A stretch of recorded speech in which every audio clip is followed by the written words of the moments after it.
Oh my, where do we even start? A lot has happened since last week's threat analysis. So, the two big items, let's talk about the first one. There was this No Kings protest nationwide in hundreds of different cities. For the most part, it was peaceful. So, that's the good news. There wasn't much mayhem involved. There was an incident in Salt Lake City, Utah at the No Kings protest where one of the protectors in the crowd, I don't know if these were participants designated to be armed protection, shot at a guy that they saw with a rifle in a backpack and ended up hitting and killing an innocent bystander. This is another example of why you're an idiot if you participate in large protests. So outside of that, though, it was pretty quiet. Where there was some trouble is when the ICE, anti-immigration freak show would show up and infiltrate in with this otherwise, fairly quiet assembly of, leftist misfits who were out in force to protest against Trump's supposed regime, right? So it was mostly older folks, actually, like middle-aged and older. And, from all the footage I saw, looked like a whole lot of white yuppie women, which, of course, is our greatest threat as a nation, white liberal women. So anyway, not much came of that. The anti-ICE crap in places like Los Angeles are still going on, have quieted down a little. The other big news to absolutely be paying attention to, of course, is Israel and Iran are now in a full-blown war. Most of Trump's MAGA base is very opposed to us getting involved in any way. Probably most people on the left are also very opposed to us getting involved in any significant way with this. So let's hope the pressure of the populace, the vast majority of which do not want us getting involved with another Middle Eastern war. Let's hope that pulls through and we do not get involved, outside of hopefully brokering some kind of peace deal here. So how does that affect us, though, on the home front? Now, for decades, there has been a known presence of Hezbollah cells within the United States.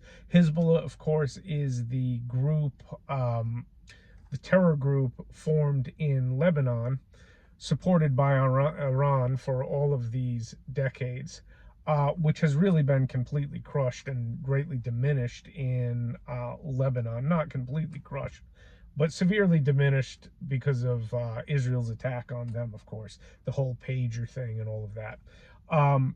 The thing about it is, Hezbollah cells are very different than the terror groups that we're typically worried about.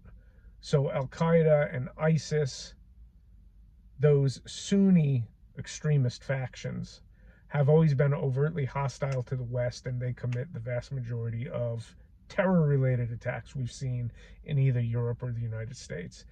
Hezbollah is different. Now, they have participated in helping the resistance against the United States forces in Iraq. They are also tied to several embassy bombings and that kind of thing. But overall, they have never been overtly aggressive, committing terrorism against the West in Western countries. So if it were to happen, if Hezbollah cells were to activate, it would be a mechanism of war. The order to activate them most likely coming down from the Ayatollah in Iran. Okay, so since we are at this very precarious position, trying to make peace between Israel and Iran, or, knock on wood, hopefully not enter that conflict ourselves, whatever comes out of it, if the Iranian regime gets desperate enough, they might put out what is referred to as a fatwa declaring jihad. And of course, there's enough lunatics in the United States, thanks to our relatively open border and poor immigration policy for the past few years, that many would probably take that up. A lot of the guys who came here as part of Hezbollah cells, probably a lot of them got here and dropped that whole idea. Yeah, now this is pretty nice around here. We're done with all of that. But there's going to be true believers, okay, still among that faction that is associated to Hezbollah that may take up arms if the call comes from the Iranian leader. Okay, so yet another possible terrorism event on the horizon that might be coordinated with or maybe totally separate compared to what the Al Qaeda factions might pull. All right, so there's a lot of danger in our world currently. You need to be paying attention. Go armed everywhere.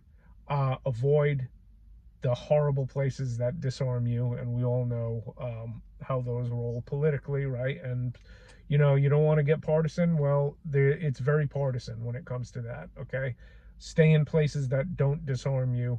Stay out of the place. Stay in places that respect your Second Amendment rights. Stay out of places that disarm you. We all know that when these attacks come, they are going to be focused on the disarmed locations, because even if you have several guys armed with rifles, okay, one or two armed citizens are a fly in the ointment that will throw everything off the tracks. Okay, they don't want that. They want to go where people are helpless. Stay away from the places where people are made helpless for the next few months as this thing plays out. That's my 2 cents for this week.